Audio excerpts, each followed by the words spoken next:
식당 두 곳을 운영하고 있어요. 식당 두 곳. 네. 네. 한 개는 칼국수집을 하고 있고요. 네. 또 하나는 닭강정집을 하고 있습니다. 네. 그리고 이 칼국수집은 이제 만 6년이 다 됐고, 닭강정집 같은 경우는 만 3년이 좀 넘었습니다. 그렇게 지금 나이가 어떻게 되셨죠? 네, 올해 31죠. 31. 네.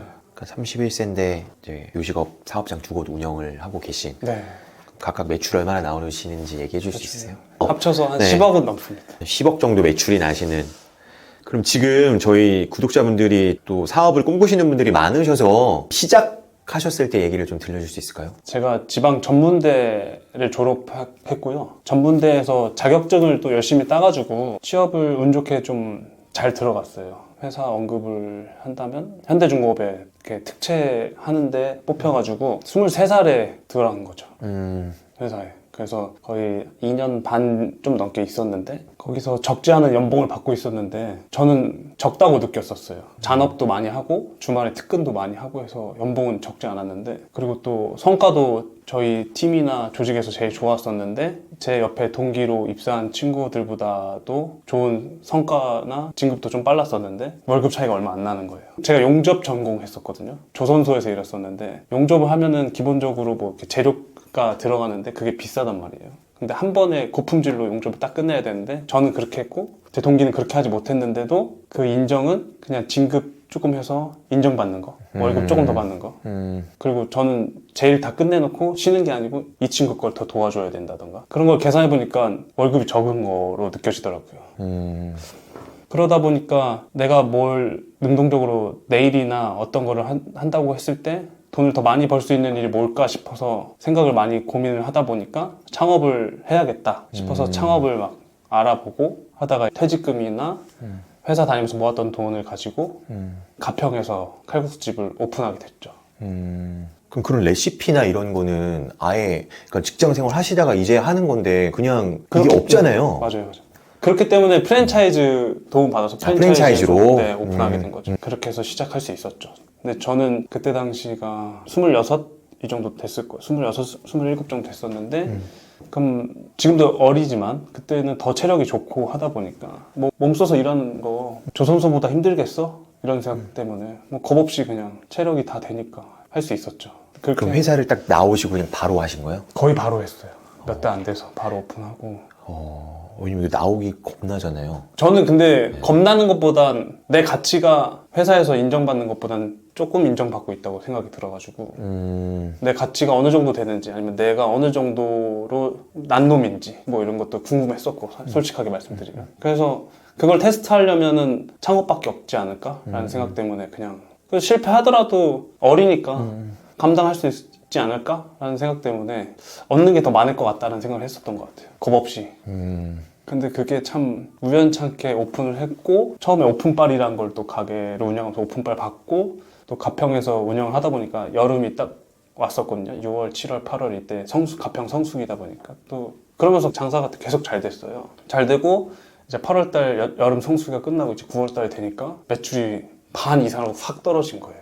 너무 손님이 없는 거예요. 운 좋게 오픈빨 때 했었고 그냥 사람 많으니까 가게 있으니까 사람들이 그냥 먹어줬던 거지 뭐 마시고 뭐 홍보가 잘 되고 그래서 손님들이 와주신 게 아니고 그냥 완전 생초보니까 뭐 어떻게 해야 될지 모르고 하다 보니까 그렇게 해서 했는데 9월 달에 확 매출이 바로 바닥을 찍으면서 큰일 났다. 그래서 부랴부랴 막 가평 지역에 명함이랑 과자 조그만 거 먹을 거 돌면서 안녕하세요, 저희 어느 가게인데요, 이따 점심 드시러 저희 가게 오세요, 맛있게 해드릴게요, 이 얘기를 어머니랑 돌면서 뭐 가평은행, 가평에 뭐 한전, 뭐 이런 뭐 건축사무소 이런 데 돌면서 한 달 내내 했었던 것 같아요. 그러면서 10월 달에 조금 매출이 오르고 그리고 다시 겨울까지도 조금씩 유지는 됐었던 것 같아요. 그리고 다시 또 봄이 되면은 사람이 또 가평 지역에 많아지고 여름 성수기가 되면 또 이렇게 또 많이 팔고 이렇게 약간 좋은 흐름을 계속 겨우겨우 유지하게 된 것 같아요. 그렇게 해서 시작을 하게 된 거죠.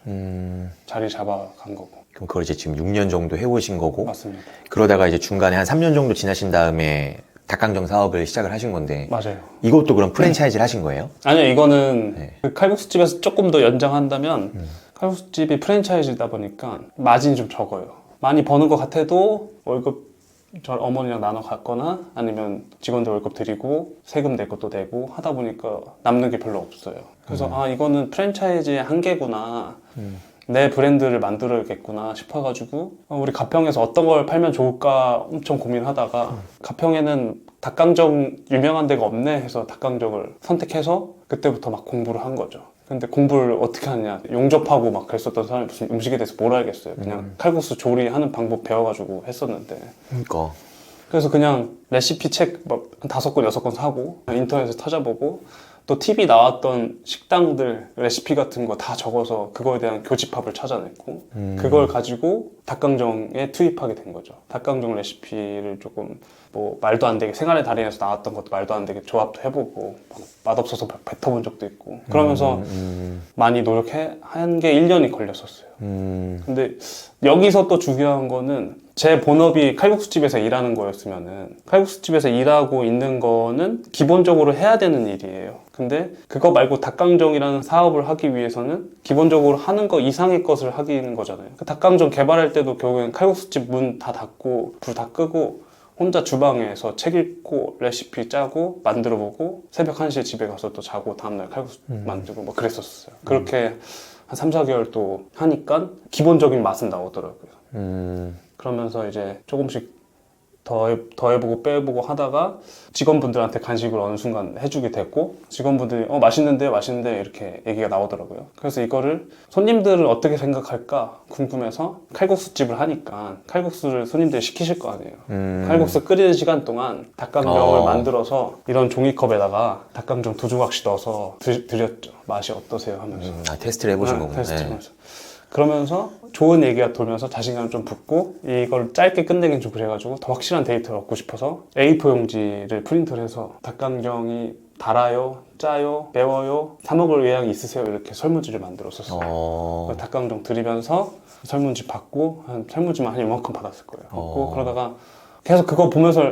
피드백 받으면서 닭강정 계속 개발했던 거거든요. 그리고 밤에 또 새벽 1시까지 하고 또 아침 또 일찍 나와서 닭강정 미리 준비해놓고 국수 끓이고 계속 이 생활을 한 3개월, 4개월 정도 했는데 어느 순간 국수 먹으러 오신 손님이 오늘 이거 저녁에 2마리 해달라고 거기서 처음 판매가 이루어진 거예요. 칼국수 먹으러 온 손님이 점심에 드신 손님이 오늘 저녁에 가족들이랑 먹을 거니까 이거 2마리 해줘요 이렇게 얘기해요. 사가겠다고? 사가겠다고. 그래서 진짜요? 막 이렇게 돼서 사갈 거니까 해놔요 막 이렇게 아저씨가 그랬었어요.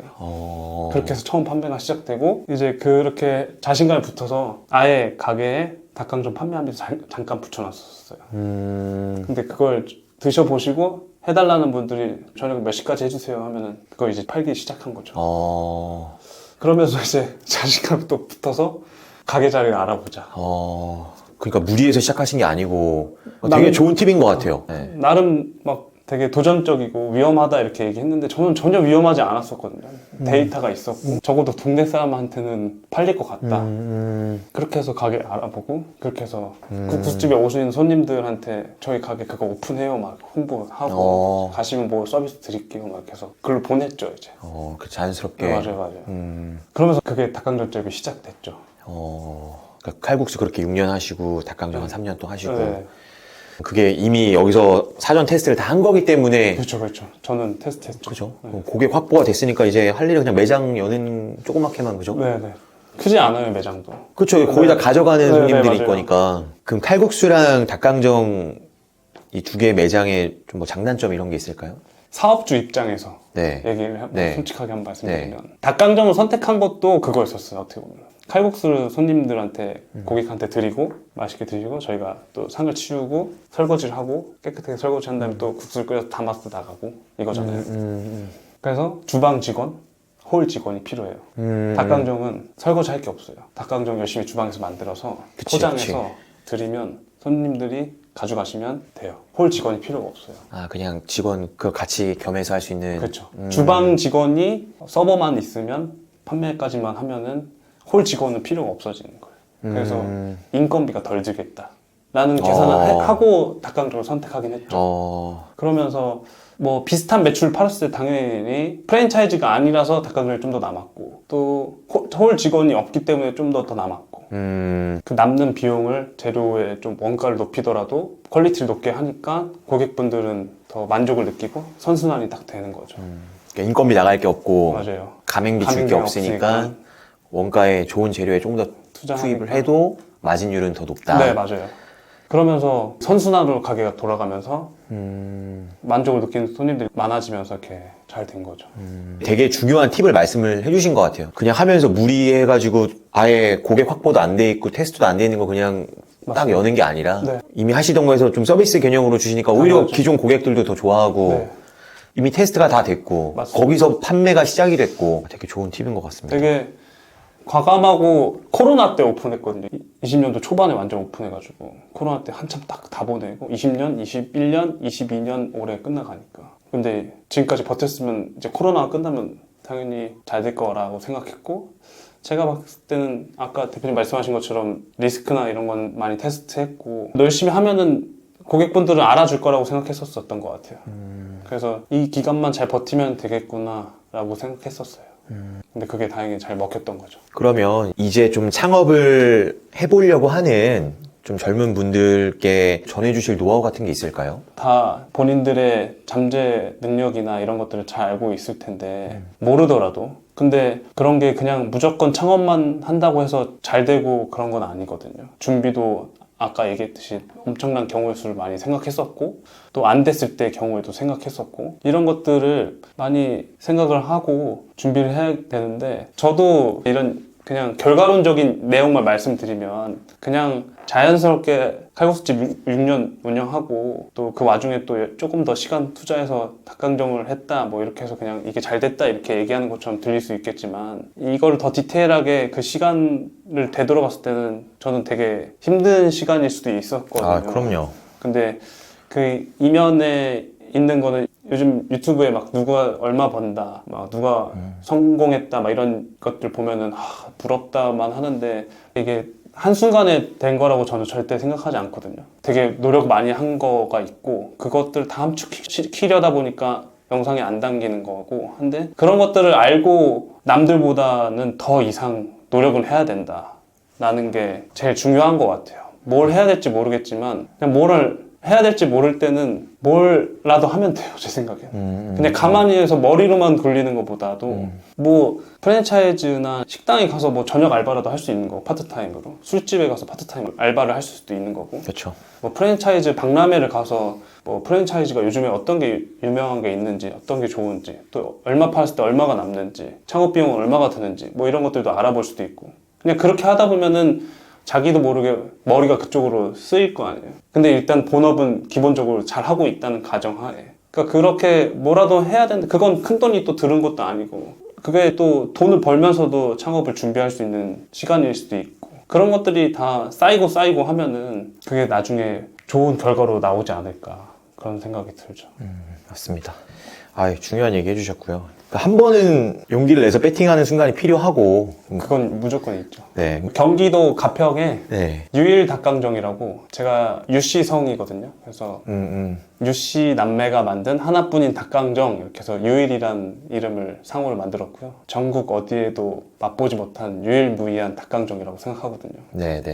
그래서 유일 닭강정 한번 가평 놀러 오시면 네. 맛있게 해드릴 테니까 한번 네. 오시면 좋겠습니다. 네. 가평 우리 유일 닭강정. 그죠? 네. 저도 이미 먹어봤는데 맛있더라고요. 네. 딱 그리고 딱 보면 알잖아요. 이런 뭔가 진정성이나 또는 뭐 그 스토리나 이런 게 좀 느껴져서 그렇습니다. 그래서 또 오늘 좋은 말씀 해주셔서 감사하고요. 네. 이상 영상을 마치도록 하겠습니다. 감사합니다. 감사합니다.